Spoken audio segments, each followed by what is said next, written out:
മഞ്ഞപ്പടയുടെ എല്ലാമായ 10-ാം number ജേഴ്സിയുടെ ഉടമ Neymar ഒരുപാട് കാലങ്ങൾക്ക് ശേഷം തിരിച്ചു വന്നതായിരുന്നു.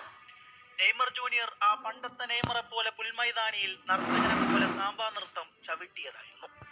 സ്കില്ലുകൾ കൊണ്ട് കാണികളെ അവനിലേക്ക് ആവാഹിച്ചതായിരുന്നു.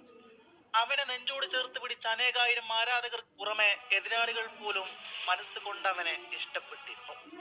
അതെ, അൽ ഹിലാലിൽ നിന്ന് സാന്റോസിലേക്ക് മാറി സാന്റോസിൽ മികച്ച പ്രകടനം തന്നെയാണ് അയാൾ കാഴ്ചവെച്ചത്. ഗോളുകളും അസിസ്റ്റും നേടി അയാൾ സാന്റോസിന് വേണ്ടി സാന്റോസിന്റെ എല്ലാമായി. സാന്റോസിന് വേണ്ടിയുള്ള കഴിഞ്ഞ മത്സരങ്ങളിൽ നെയ്മറിന്റെ ഒളിമ്പിക് ഗോളും ഫ്രീ കിക്ക് ഗോളും നമ്മൾ കണ്ടതല്ലേ. എന്തൊരു മനോഹരമായ ഗോളുകളായിരുന്നു അത്.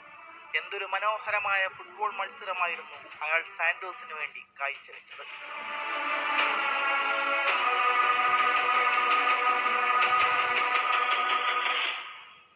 നെയ്മർ ഈ മികച്ച പ്രകടനം കാഴ്ചവെക്കുമ്പോഴും അയാളുടെ മനസ്സിൽ ഒന്നേ ഉണ്ടായിരുന്നുള്ളൂ.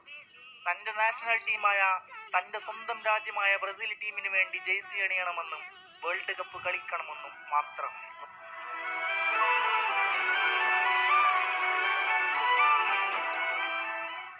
എന്നാൽ ഈ വരുന്ന വേൾഡ് കപ്പ് ക്വാളിഫൈ മത്സരങ്ങളിൽ ബ്രസീലിന്റെ മത്സരമായ കൊളംബിയക്കെതിരെയും സാക്ഷാൽ ലയണൽ മെസ്സിയുടെ അർജന്റീനക്കെതിരെയും നെയ്മർ കളിക്കുമെന്നത് ഏവരും വിശ്വസിച്ചതായിരുന്നു, പ്രതീക്ഷിച്ചതായിരുന്നു. എന്നാൽ അവിടെയാണ് എന്നും അയാൾക്ക് വില്ലനായി വരുന്ന അതേ പരിക്ക് വീണ്ടും അയാളെ വേട്ടയാടി വരുന്നത്. എന്തൊരു വിധിയാണ് ഇങ്ങേരുടേത്. വില്ലനായി വീണ്ടും പരിക്ക് അയാളെ വേട്ടയാടുന്നു. അതിനാൽ തന്നെ നെയ്മർ സ്ക്വാഡിൽ നിന്ന് പുറത്താകുന്നു.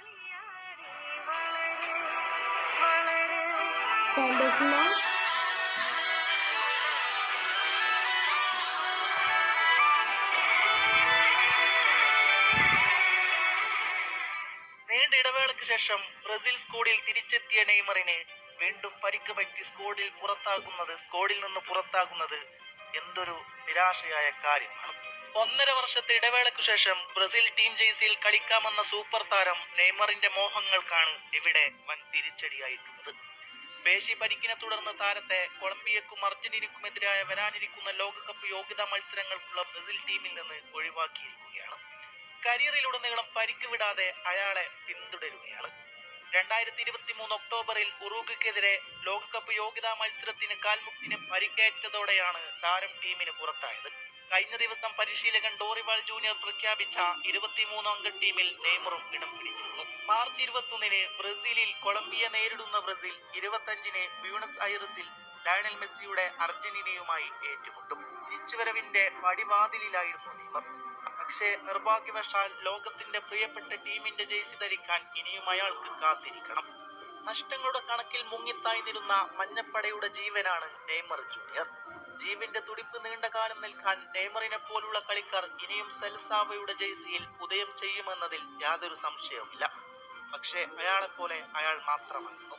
നെയ്മറിന്റെ എന്നല്ല, ഏതൊരു ഫുട്ബോൾ കളിക്കാരന്റെയും കരിയറിലെ ഏറ്റവും വലിയ പേടിയാണ് സ്ഥിരമായി ഇഞ്ചുറി പറ്റിയത്. കോമണായി നമുക്ക് നേരത്തെ പരിക്ക് പറ്റിയ സെയിം ബോഡി പാർട്ടിലേക്കായിരിക്കും സ്ഥിരമായി ഇഞ്ചുറി പറ്റുന്നത്. പക്ഷെ അയാളുടെ കരിയറിനെ മൊത്തം കുഴിച്ചു മൂടാൻ അയാൾ തന്നെ അവിടെ നിന്ന് ഒരു കുഴിയെടുത്തു. ആ കുഴിയായിരുന്നു PSG. ലോകമൊത്തം അമ്പരന്ന ട്രാൻസ്ഫറിൽ അയാളുടെ കരിയറായിരുന്നു ഇല്ലാതാകുന്നതെന്ന് നെയ്മർ പോലും മനസ്സിലാക്കിയിരുന്നില്ല. ബാർസയിൽ കളിച്ച സമയം നെയ്മറിന് ആകെ നഷ്ടമായത് 32 മത്സരം മാത്രമായിരുന്നു, അതായത് 117 ദിവസങ്ങൾ.